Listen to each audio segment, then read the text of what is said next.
సృష్టిస్తే తెలంగాణ హైకోర్టులో టాలీవుడ్ నటుడు నాగార్జునకు ఊరట దక్కింది. ఎన్ కన్వెన్షన్ కూల్చివేతపై హైకోర్టు స్టే ఇచ్చింది. కూల్చివేత ఆపాలంటూ హైకోర్టు మధ్యంతర ఉత్తర్వులు జారీ చేసింది. హైకోర్టు ఆదేశంతో ఎన్ కన్వెన్షన్ కూల్చివేత ఆగిపోయింది. అక్కడి నుంచి హైడ్రా అధికారులు వెళ్లిపోతున్నారు.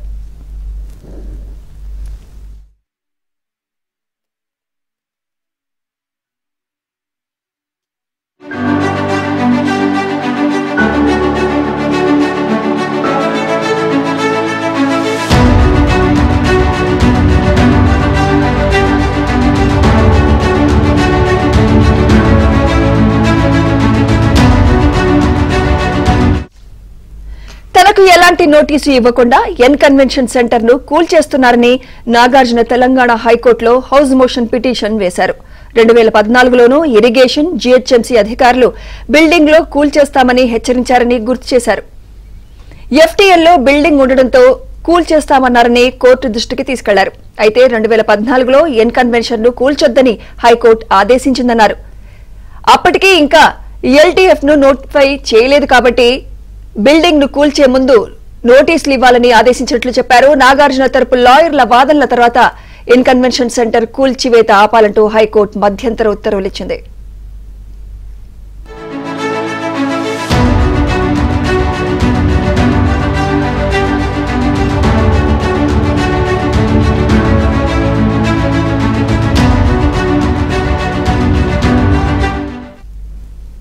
ఇదే అంశంపై మరింత సమాచారం మా ప్రతినిధి నుమాన్ అందిస్తారు. నుమాన్, ఎన్ కన్వెన్షన్ కూల్చివేతపై హైకోర్టు స్టే ఇచ్చినట్టు తెలుస్తోంది. పూర్తి అప్డేట్స్ తెలియజేయండి నుమాన్.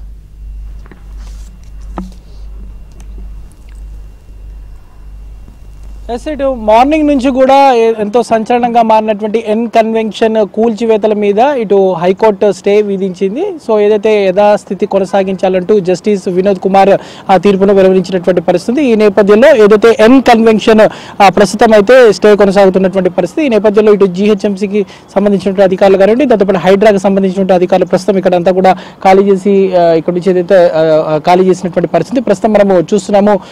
ఏదైతే ఏబిఎన్ స్క్రీన్ లో కూడా ఏదైతే ఎన్ కన్వెన్షన్ పూర్తిగా ఇప్పటికే నేలమట్టం అయిపోయింది. దాదాపు 99% అంతా కూడా నేలమట్టం చేసినటువంటి పరిస్థితి. సో దీని మీద మాత్రమే ఇటు ఏదైతే జస్టిస్ వినోద్ కుమార్ ఈ పిటిషన్ పై విచారణ చేపట్టగా కన్వెన్షన్ తరపున సీనియర్ అడ్వకేట్ శ్రీరామ్ వాదనలు వినిపించారు. వాదనలు విన్న ధర్మాసనం కూల్చివేతలు ఆపేయాలంటూ మధ్యంతర ఉత్తర్వులు జారీ చేసింది. అయితే ఇప్పటికే కన్వెన్షన్ సెంటర్ ను పూర్తిగా నేలమట్టం చేసింది సో హైడ్రా. సో మరి దీని మీద మరి నాగార్జున కానివ్వండి, ఎన్ కన్వెన్షన్ ఏ విధంగా రియాక్ట్ అవుతుంది, సో ప్రభుత్వం ఎలా స్పందిస్తుంది అనేది కూడా ఇంట్రెస్టింగ్ గా మారిందని చెప్పవచ్చు. ముఖ్యంగా ఏదైతే తెలంగాణ హైకోర్టును నాగార్జున ఆశ్రయించారు. సో పట్టాభూమిలో కన్వెన్షన్ సెంటర్లో నిర్మించాలని, సో ఎలాంటి అక్రమాలకు పాల్పడలేదని కూడా హైకోర్టు దృష్టికి నాగార్జున తీసుకువెళ్లారు. నాగార్జున తరపు లాయర్ న్యాయవాది తీసుకువెళ్లారు. ఈ మేరకు హౌస్ మోషన్ పిటిషన్ దాఖలు చేశారు నాగార్జున. సో ఎలాంటి నోటీసులు ఇవ్వకుండా కూల్చివేతలు అక్రమంగా చేపట్టారంటూ కూడా ఆ పిటిషన్ లో పేర్కొన్నారు. 200 మంది పోలీసు బందోబస్తు ఏర్పాటు చేసి మరి కూల్చివేశారన్నారు. సో 2014లో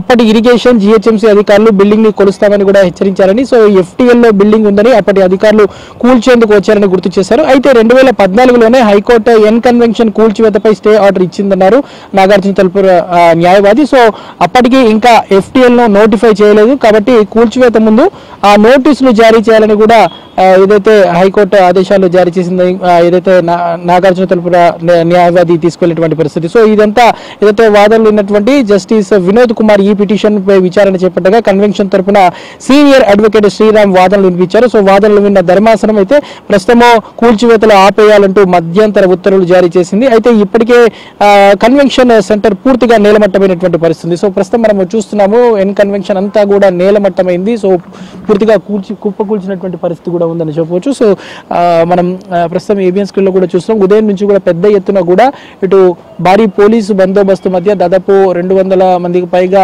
హైడ్రా సిబ్బందితో కూల్చివేతలు చేసినటువంటి పరిస్థితి. సో హైడ్రా కమిషనర్ రంగనాథ్ కు ఏదైతే కోమటిరెడ్డి వెంకటరెడ్డి మంత్రి కోమటిరెడ్డి వెంకటరెడ్డి దాంతో పాటు పలు ఏదైతే పర్యావరణవేత్తలు కూడా ఏదైతే ఫిర్యాదులు చేసినటువంటి నేపథ్యంలో హైడ్రాకు సో స్పందించినటువంటి హైడ్రా కమిషనర్ వీటి వివరాలన్నింటినీ స్వీకరించి సో చర్యలు ప్రారంభించారు. సో తెల్లవారుజాము నుంచి కూడా దాదాపు 4-5 గంటల పాటు నిర్విరామంగా భారీ యంత్రాల సహాయంతో ఆ కూల్చివేతల ప్రక్రియను చేపట్టినటువంటి పరిస్థితి. సో కూల్చివేతల అనంతరం అయితే ప్రస్తుతం ఏదైతే నాగార్జున హైకోర్టును ఓవైపు కూల్చివేతలు జరుగుతున్న సమయంలోనే నాగార్జున హైకోర్టును ఆశ్రయించారు. సో ఈ హైకోర్టుని ఆశ్రయించిన తర్వాత ప్రస్తుతం అయితే హైకోర్టు స్టే విధించినటువంటి పరిస్థితి ఉందని చెప్పొచ్చు. ప్రస్తుతం ఏదైతే ఇటు ఎన్ కన్వెన్షన్తో పాటు ఎన్ కన్వెన్షన్ చుట్టుపక్కల ఉన్నటువంటి కొన్ని షెడ్లు కానివ్వండి, కమర్షియల్ సంబంధించిన భవనాలు కానివ్వండి, వాటన్నింటినీ కూడా తొలగించేశారు ఇప్పటికే. సో ఎన్ కన్వెన్షన్ చుట్టుపక్కల ఉన్నటువంటి వాటిని కూడా పూర్తిగా తొలగించినటువంటి పరిస్థితి అయితే ఉందని చెప్పొచ్చు. సో ఇది ఇలా ఉంటే మాత్రం ఇటు హైకోర్టు ఏదైతే స్టే ఇచ్చినటువంటి నేపథ్యంలో ఎన్ కన్వెన్షన్ కూల్చివేతలు ఆపేయాలని స్టే ఇచ్చినటువంటి నేపథ్యంలో మాత్రం ప్రస్తుతము ఇక్కడ హైడ్రా అధికారులు ఇదంతా ఖాళీ చేసి ఇక్కడ నుంచి వెళ్ళిపోయినటువంటి పరిస్థితి ఉందని చెప్పొచ్చు. ప్రస్తుతం హైడ్రా ఉదయం నుంచి కూడా ఇక్కడే ఉన్నటువంటి భారీ పోలీస్ బందోబస్తు కానీ హైడ్రా కూడా పూర్తిగా ఇక్కడ నుంచి ఏదైతే స్టే వచ్చినటువంటి నేపథ్యంలో ఇక్కడ నుంచి పూర్తిగా వాళ్ళంతా ఖాళీ చేసి వెళ్ళిపోయినటువంటి పరిస్థితి ఉందని చెప్పొచ్చు. సో ప్రస్తుతం మనము చూస్తున్నాము ఏదైతే ఎన్ కన్వెన్షన్ మీద ఏదైతే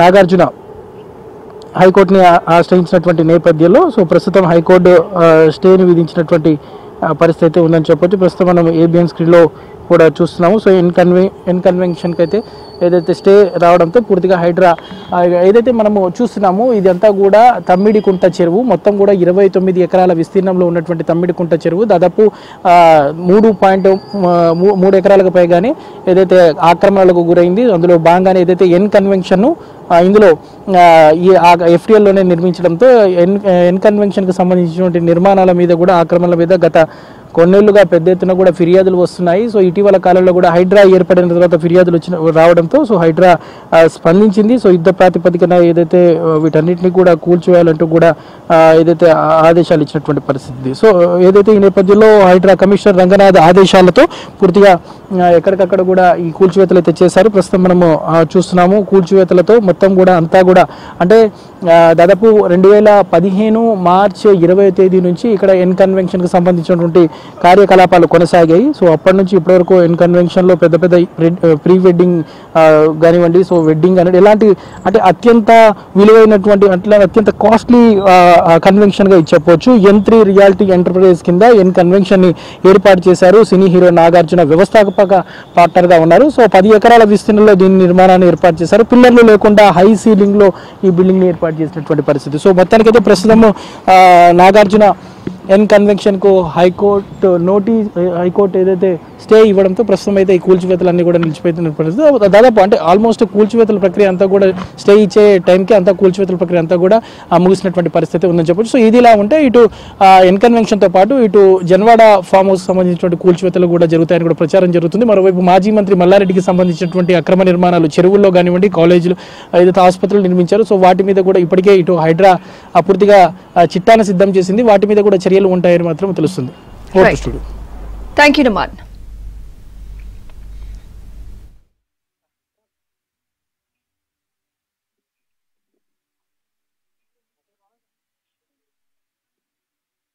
హైడ్రా వారు తెలంగాణ రాష్ట్ర ప్రభుత్వము ఈ ఎన్ కన్వెన్షన్ని కూల్చడము మేము చాలా హర్షిస్తున్నాము. ఎందుకంటే సమాజంలో చట్టాల పట్ల సమాజం పట్ల కన్సర్న్ ఉన్న వ్యక్తులు కూడా చట్టాలను తుంగలో చెప్తూ వాటర్ బాడీలని చెరువుల్ని కబ్జా పెట్టడం అన్యాయము. గతంలో దాదాపు 10-15 సంవత్సరాల నుంచి మేము ప్రభుత్వాలకు విజ్ఞప్తి చేస్తున్నాము. చెరువు మొత్తం కబ్జా పెట్టిన నాగార్జున చర్య తీసుకున్నట్టు ఇప్పటివరకు ఏ ప్రభుత్వం స్పందించలే. ఎట్టకేలకు రేవంత్ రెడ్డి ప్రభుత్వము దీన్ని స్పందించి ఈరోజు మొత్తం దీన్ని కూల్చివేయడం మేము హర్షిస్తున్నాము. ఈ చెరువుని ఇప్పుడు ఇన్ని రోజులు ఆ చెరువుని కబ్జా పెట్టి దాదాపు 10 ఏళ్ల నుంచి బిజినెస్ చేస్తున్నాడు. మరి ఆ బిజినెస్ కూడా ఆయనకు ఫైన్ వేయాలి. కేవలం కూల్చివేతలు ఒకటే పరిష్కారం కాదు.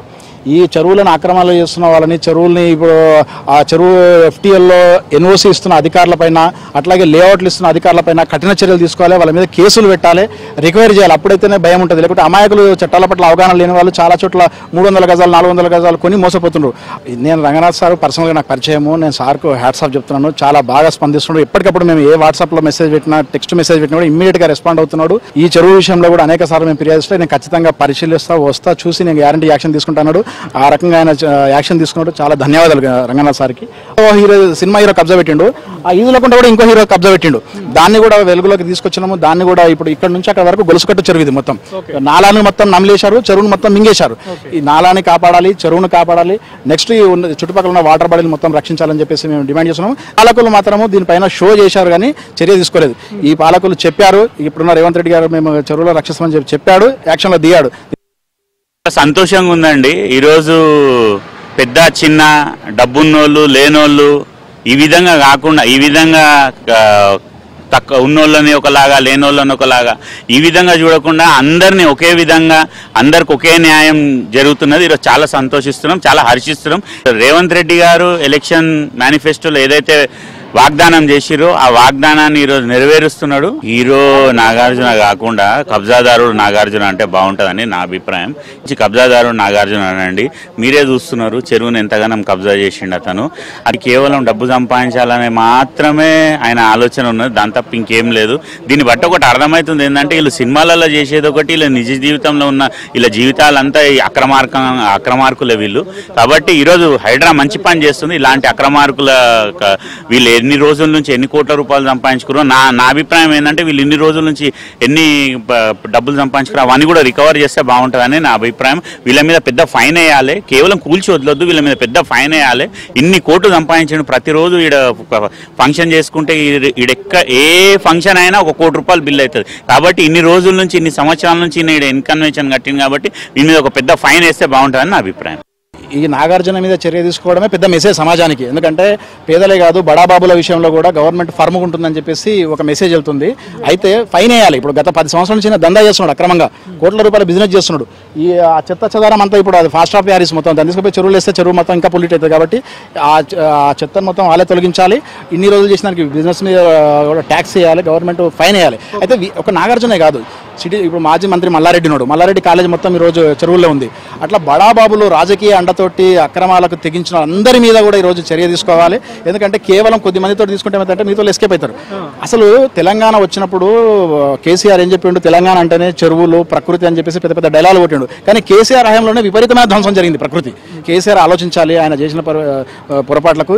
ఇప్పుడు రేవంత్ రెడ్డి గారు కూడా ఖచ్చితంగా రాజకీయ కక్షలతో కాకుండా తెలంగాణ యొక్క భవిష్యత్తును దృష్టిలో పెట్టుకొని వాటర్ బాటిల్ని దృష్టిలో పెట్టుకొని భూగర్భ జలాలని రాబోయే తరానికి ఇవ్వాలి. కాబట్టి ఎందుకంటే మనం బెంగళూరులో చూసాం, చాలా బ్యాడ్ ఎక్స్పీరియన్స్. బెంగళూరులో అది ప్రపంచ స్థాయి నగరమైనా కూడా నీళ్ళకి మంచినీటికి చాలా ఇబ్బంది పడిన నగరం బెంగళూరు. అలాంటి పరిస్థితి హైదరాబాద్కి రావద్దంటే చెరువుల్ని మనం రక్షించుకోవాలి. బర్త్డే ఫంక్షన్లు కానీ లేకుంటే బడాబాబులు ఇప్పుడు అక్రమంగా అన్యాయంగా డబ్బులు సంపాదించిన వాడు వచ్చి ఖర్చు పెట్టుకుంటాడు. ఇప్పుడు గరీబోడు మిడిల్ క్లాస్ వాడు మామూలు గవర్నమెంట్ ఎంప్లాయీ చిన్న ఎంప్లాయీ ప్రైవేట్ ఎంప్లాయీ చేసుకునే ఫంక్షన్లు కాదు.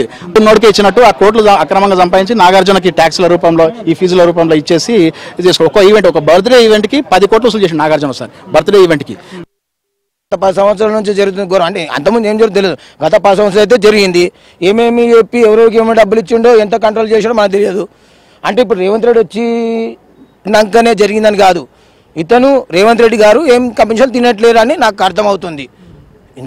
గత 10 సంవత్సరాల నుండి లేనిది ఇప్పుడు ఇది బయటపడ్డదంటే రేవంత్ రెడ్డి కమిషన్ ఏం వెళ్ళిండేమో, ఇటువంటి నడువే అని చెప్పాడేమో. కావున ఇవన్నీ బయటపడలేదు. ఎందుకు బయటపడతాయి?